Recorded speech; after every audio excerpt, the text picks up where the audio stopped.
各位朋友、弟兄姊妹平安。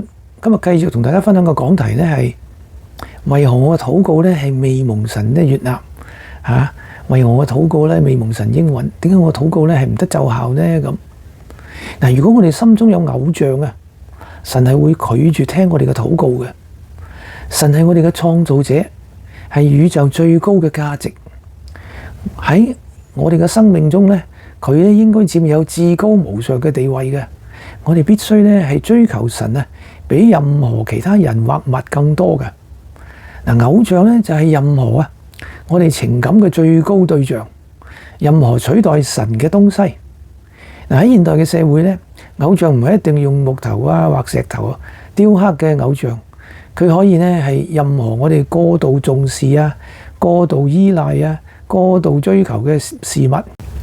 要知道我哋生命中是否有偶像呢？可以問自己一個問題：嗱，邊一個追求係佔咗我生命嘅大部分時間、思想、專注同埋努力嘅呢？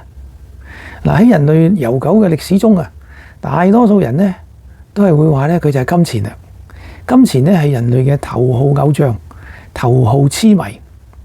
嗱，啲人應該知道耶穌警告我哋呢，唔可以同時呢服侍兩個主人。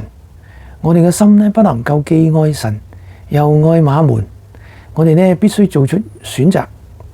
呢個選擇呢係會直接影響我哋嘅禱告生活嘅。嗱，如果我哋嘅心被偶像佔據咗呢，就冇餘地呢俾神噶啦。如果我哋嘅愛係被分散咗呢，禱告呢就缺乏力量噶啦。嗱，我哋睇睇以西結書14章3節，人子這些人在心中設立偶像，把陷自己於罪的絆腳石放在面前，我真的能讓他們求問嗎？好，今日分享到此為止，下次繼續，下次再見，拜拜。